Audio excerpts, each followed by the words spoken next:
Hey guys, welcome back to movie summer time. दोस्तों, आज के इस वीडियो में एक्सप्लेन करेंगे स्लैक्स मूवी को। So let's start this video. इस कहानी में हम एक छोटी सी लड़की को देखते हैं जो खेतों में से कॉटन तोड़ रही थी। इसी बीच हमें पता चलता है कि ये लड़की कैनेडियन कॉटन क्लॉथ्स नाम की कंपनी के लिए काम करती है। इसके बाद हम उसी कंपनी के वर्कर को देखते हैं जो उसी कॉटन से बनी जीन्स को ड्रॉर में रखता है। अगले दिन हम देखते हैं कि उसी मॉल में कस्टमर की बहुत ज्यादा भीड़ लगी होती है। इसी बीच हम श्रुति नाम की एक वर्कर को देखते हैं जो एक लड़की के साथ आई होती है। दोनों लड़कियां मैनेजर क्रैक के पास जाती है और श्रुति उससे कहती है कि लिबी यहाँ पर काम करने के लिए आई है। क्रैक लिबी को कहता है कि तुम आज रात से ही काम पे आ सकती हो। इसके बाद वो हंटर नाम की लड़की से मिलने के लिए कहता है जो कि वो उसे सारा काम समझा देगी। दूसरी तरफ हम उन्हीं जीन्स को देखते हैं जो खुद ही मूव कर रही होती हैं। दूसरी तरफ लिबी हंटर से मिलती है पर उसके पास टाइम नहीं होता है और वो उसे एक वर्कर लॉर्ड के पास भेज देती है। लॉर्ड उससे कहता है कि जो तुमने कपड़े पहने यहाँ पर वो नहीं चलेंगे क्योंकि आज रात इस मॉल का मालिक आने वाला है और वो नहीं चाहता कि बाहर के कपड़े कोई पहने। तुम्हें इसी मॉल के कपड़े पहनने पड़ेंगे। इसके बाद लिबी यहाँ से कपड़े खरीदती और पहनने चली जाती है। इसी शॉप में एक लड़की जैमा जो ड्रॉर में रखी हुई पैंट्स को लेकर आ जाती है और पहन लेती है उन्हें। इसके बाद क्रैंक सभी वर्कर्स को एक जगह बुलाता और सभी को मोटिवेट करता है। तभी जैमा को वो जीन्स टाइट होने लगती है और वो वॉशरूम चली जाती है। क्रैक उस जीन्स को पहचान लेता और जैमा से फोन पे उस जीन्स के बारे में पूछने लगता है पर जैमा उसे इग्नोर करती है। अब इसके बाद इस शॉप का मालिक आ जाता और सबको एक ऐसी जीन्स के बारे में बताने लगता है जो हर एक इंसान को फिट आ जाएगी। दूसरी तरफ जैमा उस जीन्स को उतारने लगती है पर वो नहीं खुलती और वो और भी टाइट होने लगती है। इस वजह से जैमा को दर्द भी होता है। वो जीन्स इतनी टाइट हो जाती है कि जैमा को खून निकलने लगता है और कुछ ही देर में उसकी मौत भी हो जाती है। दूसरी तरफ शॉप का मालिक कहता है कि आज रात 12 बजे यहाँ पे सोशल मीडिया इन्फ्लुएंसर पैटर्न जून्स आने वाली है जीन्स की लॉन्चिंग के लिए और वो ये भी बताता है कि सुबह 8 बजे तक लॉकडाउन रहेगा यहाँ पे और इसके बाद सेल शुरू हो जाएगी। दूसरी तरफ वो जीन्स जैमा की बॉडी को खुद ब खुद ठिकाने लगा देती है और फर्श पे पड़े खून को पीने लगती है। इसके बाद शॉप का मालिक घर चला जाता और सबको काम करने के लिए कहता है। तभी क्रैंक नोटिस करता कि जैमा अभी तक नहीं आई। क्रैक हंटर को जैमा को ढूंढने के लिए भेजता पर हंटर को वो कहीं नहीं मिलती है। तभी उसे वॉशरूम में वही जीन्स दिखती है। हंटर उस जीन्स को देख के बहुत ज्यादा अट्रैक्ट होती है और वो उसे पहन लेती है। पर इसके बाद वो जीन्स हंटर को कंट्रोल करने लगती है और इधर उधर चलने लगती है और देखते ही देखते उसका सर हुक से टकराता है और उसकी भी मौत हो जाती है। काफी देर हो जाने के बाद क्रैंक लिबी को हंटर और जैमा को ढूंढने के लिए भेजता है। इसके बाद लिबी उनको ढूंढती हुई वॉशरूम में पहुंच जाती है पर वहां पे कोई नहीं होता है। जब लिबी वहां के ड्रॉर को खोलती है तो अंदर बुरी हालत में जैमा की डेड बॉडी पड़ी हुई होती है। लिबी ये देखकर बहुत ज्यादा घबरा जाती है और दूसरी तरफ वो जीन्स एक बॉक्स में जाकर छुप जाती है। लिबी इसके बारे में क्रैक को बताती है और बॉडी भी दिखाती है पर क्रैक कुछ खास रिस्पॉन्स नहीं देता और कहता है कि इसके बारे में किसी को भी पता ना चले और जैमा की बॉडी को डस्टबिन में छुपा देता है। इसके बाद लॉर्ड को भी वही जीन्स मिलती है। लॉर्ड भी उस जीन्स को देख के बहुत ज्यादा अट्रैक्ट होता है और उसे पहनने के लिए एक रूम में चला जाता है। जैसे वो उस जीन्स की जिप को खोलता है तभी वो जीन्स उसके अंगूठे को अलग कर देती है और उससे बहुत ज्यादा खून निकलने लगता है। इसके बाद वो जीन्स हाथ में लिपट जाती है और उसके हाथ को अलग कर देती है और देखते ही देखते वो जीन्स उसकी गर्दन को भी अलग कर देती है और लॉर्ड तभी मर जाता है और इसके बाद वो जीन्स फर्श पे पड़े खून को पीने लगती है। अब जब क्रैंक लॉर्ड को ढूंढने जाता तब वो उसे कहीं भी नहीं मिलता और रास्ते में उसे एक बॉक्स पड़ा हुआ मिलता है। जैसे क्रैंक उस बॉक्स को खोलता तो अंदर लॉर्ड के कटे हुए पार्ट्स मिलते हैं और ये देखकर वो बहुत ज्यादा घबरा जाता है। तभी लिबी भी वहाँ पे आ जाती है और वो लॉर्ड के कटे हुए पार्ट्स को देख के बहुत ज्यादा घबरा जाती है और चिल्लाने लगती है और वो क्रैंक को कहती है कि अब हमें पुलिस को बुला लेना चाहिए।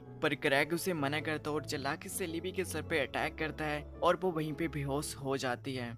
एनीवे अब 12 बज जाते हैं और वहाँ पे जूल्स भी आ जाती है। वो इन्फ्लुएंसर वो इस जीन्स को देख के पागल हो जाती है और क्रैंक को कहती है कि मुझे इस जीन्स का सेट चाहिए। क्रैंक जल्दी से उस जीन्स को लेने के लिए स्टोर रूम में चला जाता है। इसके बाद जूल्स अपनी लाइव वीडियो स्टार्ट करती है और उस जीन्स की तारीफ करने लगती है। तभी उसके पीछे से एक जीन्स उसकी गर्दन को पकड़ लेती है और उसे मरोड़ कर मार देती है। फिर वो जीन्स खड़ी हो जाती है और सभी लोग उसकी तरफ देखने लगते हैं। पहले तो सभी लोग सोचते हैं कि ये सब कुछ फेक है पर कुछ ही देर में वो जीन्स सभी पे अटैक करने लगती है और सभी को मारकर उनका खून पीने लगती है। अब क्रैंक उस जेम्स को खून पीते हुए देख लेता और डर के मारे ऑफिस में जाकर छुप जाता है। अंदर इस शॉप के मालिक की वाइफ होती है और वो उससे पूछती है कि तुम यहाँ पे क्या कर रहे हो। तो क्रैग उसे बताता कि बाहर एक जीन्स है जो सभी को मार रही है। वो उसे सीरियस नहीं लेती और बाहर चली जाती है। जब क्रैंक सीसीटीवी में देखता है तो वो जीन्स उस औरत को भी मार डालती है। आगे हम श्रुति को देखते हैं जो कपड़ों को स्टोर कर रही थी और साथ ही साथ वो एक इंडियन गाना भी गा रही थी, पर तभी वहाँ पे वो जीन्स आ जाती है और उस गाने पे डांस करने लगती है। वो जीन्स उसे कुछ भी नहीं करती है और कुछ ही देर में श्रुति खाना खाने के लिए चली जाती है।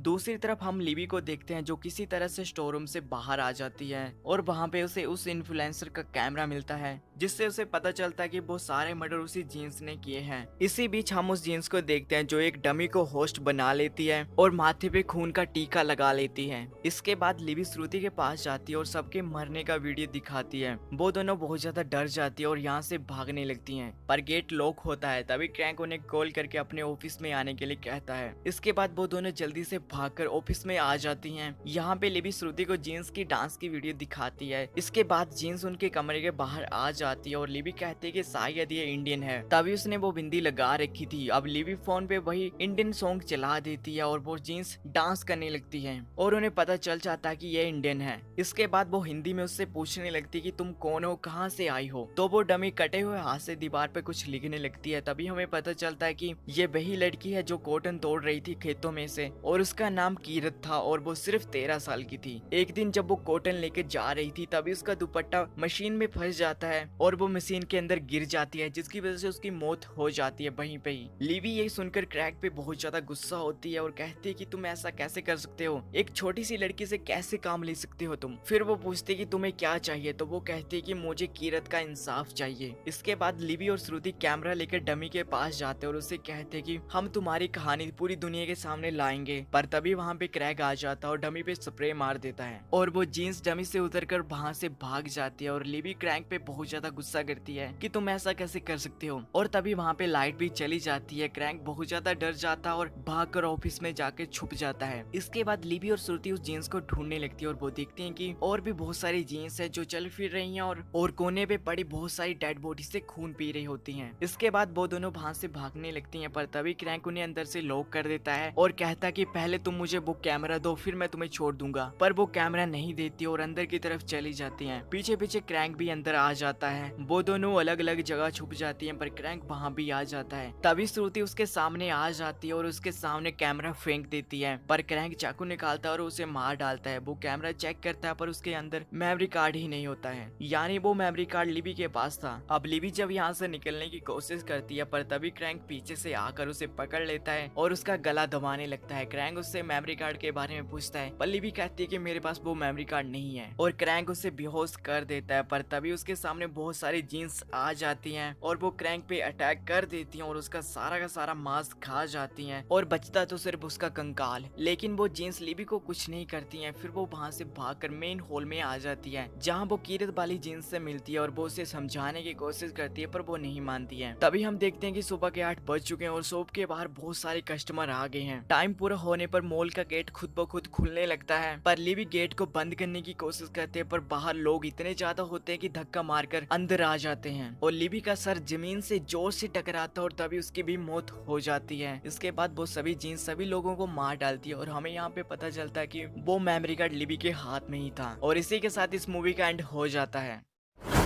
सो हे गाइस, अगर ये वीडियो आपको अच्छी लगी तो वीडियो को लाइक मारो, चैनल को सब्सक्राइब। मैं मिलता हूँ नेक्स्ट वीडियो में, तब तक के लिए धन्यवाद।